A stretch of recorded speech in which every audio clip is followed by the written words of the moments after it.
Erin here. Welcome back to the Impatient DIYer. Today I am going to be doing a TikTok inspired DIY. It's actually some canvas embroidery, and I saw a bunch of TikTok videos of this, decided that I had to try it out for myself, learned a few things along the way. And I'm going to be sharing all of the things that I learned, tips and tricks, after I show you guys how I put everything together. So stay tuned till the end, and I hope you guys enjoy. So right into DIY number one. Well, it's all the same thing today. I just got some canvases from Hobby Lobby. I just got a huge pack. And to do this DIY, you're going to want to split the canvas. And I used some painter's tape for this. Just kind of folded it over so it wouldn't get on the sides, and just some regular acrylic paint. I was going to use light pink, decided to go for this deep burgundy that I also got at Hobby Lobby. And all you're going to want to do is just paint that side. And it looks really, really cool if this is done with a split canvas, 2 different colors.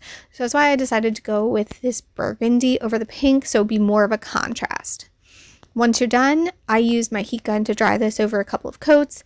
You're just going to want to take that tape off, and as you can see, it was not a clean line. I was not excited about it. That's kind of why I was just pointing that out there. But once you're done with that painting, you're going to take your image, and I just printed off this holding hands image that I found off of Pinterest. To the size that I thought it would have to be, and I used some washi tape to tape it down to the canvas. You can really kind of use whatever tape, but I felt like washi tape would hold it a little bit better. It did end up coming up a little bit, but it held it for what I needed basically. Then just took some pins, and you're really just going to poke your holes in the canvas, tracing out the image. The one thing that I would definitely recommend is make sure you get all of the corners, because here you can see this is going to cross. I tried to get it right in where they cross so that I could kind of thread things in and out when need be at that point in time. I just feel like it helps show the image a lot better. So once I was done poking all of these holes, which can be a little bit tedious, you can see what it looks like though. I just took some thread, and here I'm using a light pink, and I'm using an off-white. You can see Mr. Patient was also doing one. He decided to try this one out, so that's kind of why he was there in the corner. But I decided to use a light pink on the white side, and I used the off-white on the maroon side. So not exactly contrasting, not exactly matching, but I feel like it gave it a kind of cool look. Now, I was having a difficult time just kind of poking it through the back, so I highly recommend just turning the canvas over, flipping it back and forth, and that'll make it a lot easier to do this stitch. It's just an embroidery stitch that I don't know the name of actually. This is what it looks like when it is all done, and I really like how this one turned out. It does not look perfect, but this is my first try, so I am pretty darn proud of that actually. I just kind of have this displaying on my dresser, and here you can see it is not straight, not perfect, but I think it's cute. So this video is actually part of the Keep It Simple Sunday challenge that Melissa Makes It DIY host every month. And this one's being hosted by DIY from House to Home. I really enjoy doing this challenge, and I hope you guys check out the other videos, because this challenge is all about DIYing with things that most people have around, and it's always really simple, really cute DIYs that everyone puts together. And I felt like this one was a perfect fit because even if you don't have canvas, most everyone has thread lying around, needles, things like that, paint. So I felt like this is something that a lot of people could achieve, and I kind of hope to see if other people do it and how they turn out. So yeah. So into the second one that I did, I just used an off-white paint, almost like a cream paint, to paint this canvas. And I wanted to trace this jar, so I just put those pencils under there to just kind of hold the canvas flat, because this mason jar thing that I got from from Michael's was actually pretty heavy. And instead of printing out a mason jar, I decided that I was going to try and trace something for this one and just see if it changed up my technique, if it made it any harder, easier. So yeah, that's why I decided to do this time. And I think this was like the perfect size for this canvas, so I'm pretty excited about that. And I accidentally left those in when I started to poke holes, so now there's holes in my Crayola box. You can see I'm just starting with the corners because, like I said, that's kind of where we want everything to meet. You want to be able to make those corners pronounced, just so that your image shows up really well. I didn't have a technique for poking the holes. It just kind of went with it. They kind of look even, but if they don't, it's okay. You can see I discovered that I went over the edge of the canvas, so I just made my life a little bit more difficult because I had to kind of bring the needle through on an angle to get all of those stitches. I went with a black thread for this one because I felt like it was just gonna be, I don't know, classy? Is that the word I'm looking for? Classic? I don't know. I just felt like it was going to really, really pop against this. I didn't want to do like a brown or anything like that, make it too farmhousey, but I don't know. And I made my string too long. Don't make your string too long because then it just does stuff like that. It's not fun, but I wanted to try and do this in one thread. I did achieve that, but maybe at the cost of my nerves. I don't know. This is how this one turned out. As you can see, once again, no straight lines, but that's okay. To do the top of the mason jar, I'm just taking this clear platter that I got from Dollar Tree, and I'm just kind of tracing the edge. I felt like this one was just a really good, I don't know, arc that would look really well at the top of this mason jar, and I do really, really like how it turned out. Once again, things people have on hand. Everyone's got plates. Then I decided to put a little bit more detail. At first, I was just going to use a tape round, but then I decided to use my finger protector that I have when I'm hot gluing things. And it actually was almost like the perfect diameter to just make some nice little lines. Because I feel like every time you see mason jar things, they've always got like a little bit of lines on them and a little bit more detail. So I wanted to make sure that I added that in here. So it wasn't just plain looking, boring looking, and I actually think that it turned out super, super cute. So I'm really just doing the same stitch for all of this. I don't know the name of the stitch. All I know is you go forward one hole and then back, and then forward 2 holes and then back. I think it's just forward 2 holes and then back 1. Yeah. There are a ton of tutorials all over for how to do this stitch. I felt like I was just kind of making it up as I went along, so that's definitely something that you can do if you're deciding to do this DIY. Here's how those cute lines turned out. I really, really like it. I then took some solo wood flowers, some left over from my wedding, and some that I decided to get in just a pack that was on sale.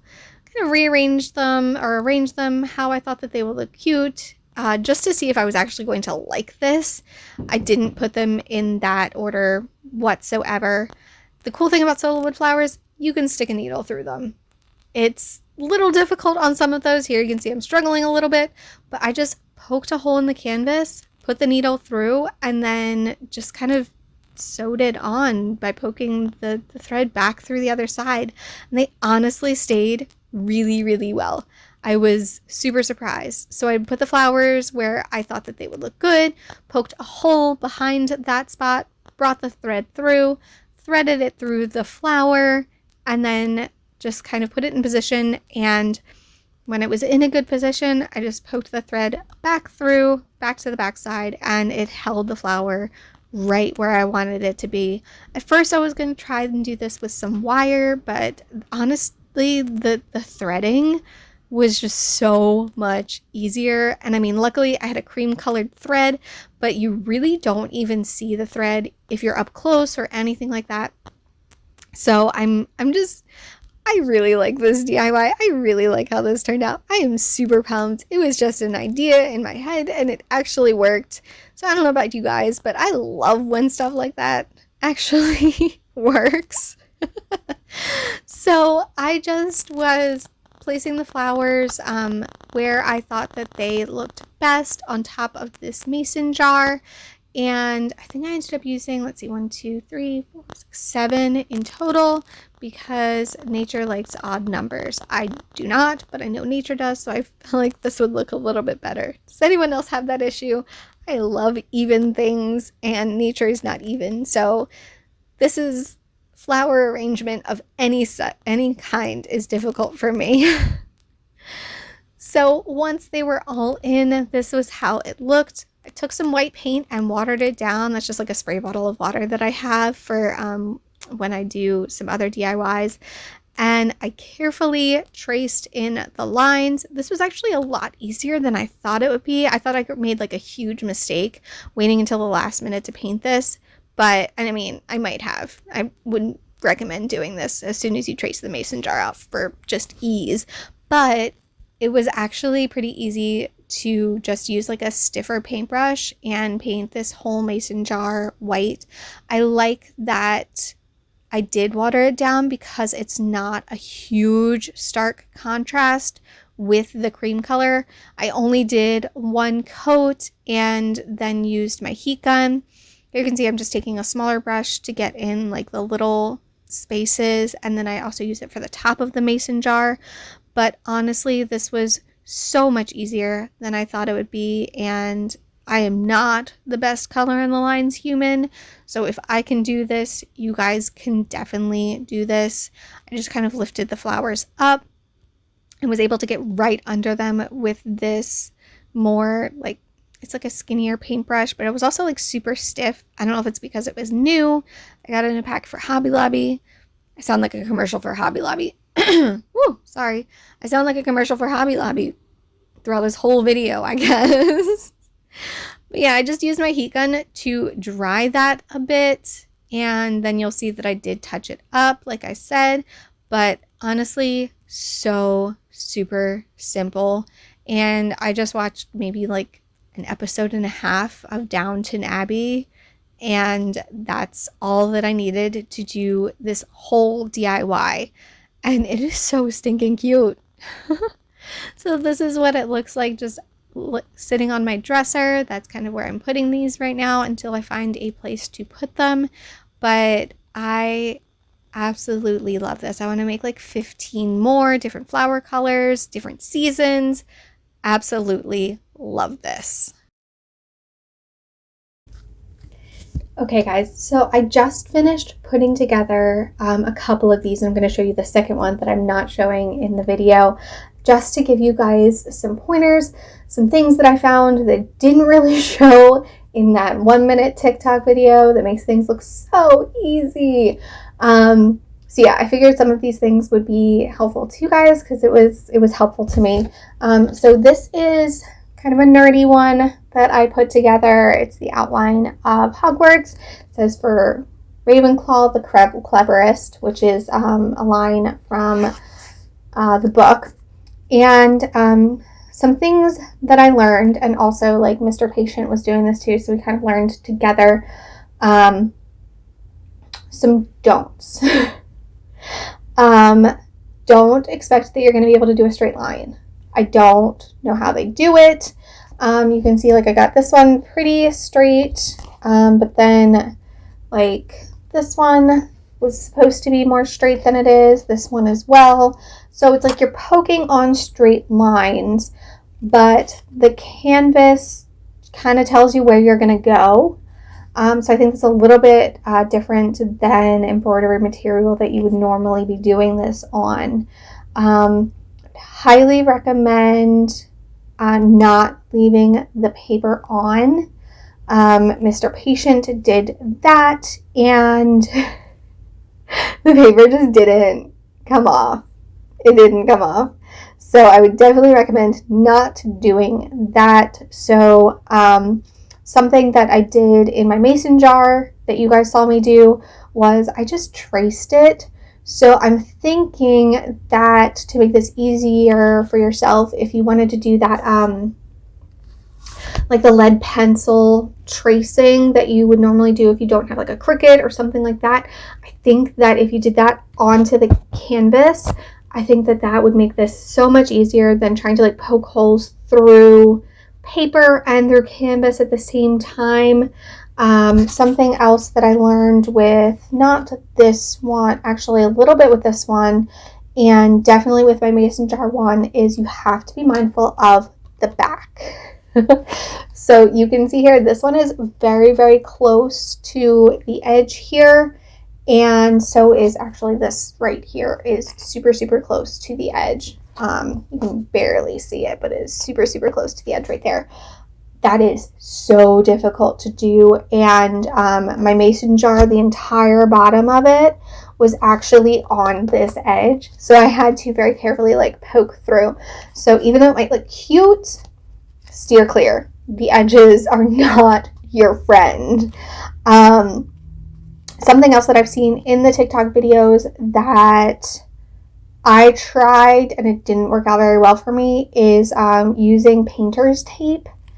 I used washi tape on this one as well as my first one, and it kind of worked, but you'll see that in the clasping hands one, it still seeps through. So if anyone has any tips for that one, actually, I would love you forever. Because this one, because it was two colors, I was able to kind of go over and paint like a very thin paintbrush, kind of paint over the line to make it look, just to make it look a lot cleaner. But I wasn't able to do that for the other one because it was on the white canvas unless I painted it white, which is way more work than I wanted to do. So yeah, I would definitely also recommend like simple things, bigger things, because like this, I know it's Hogwarts. Fans might know it's Hogwarts, but it's very difficult to tell what this is. And the one that Mr. Patient did, the image was awesome, but once it was kind of put onto the canvas, it was very hard to tell what it was. Overall, absolutely love doing this. Your threads will definitely get tangled in the back. You can see here, just kind of trying to show you guys all of the things that TikTok would not, or a shirt would not, about doing this, because it is really, really cool. I think they look super pretty, and it's definitely something I want to do more of, maybe for other holidays, but you will come into some hang-ups doing it, and don't get frustrated. Put on some HGTV and it's going to turn out awesome. So I hope that these tips helped. If you guys have any other questions about anything that you see in this video, drop me a comment below. I will talk you through like different things that I did just to make this awesome DIY. And yeah, I hope to see you guys next time. Bye for now.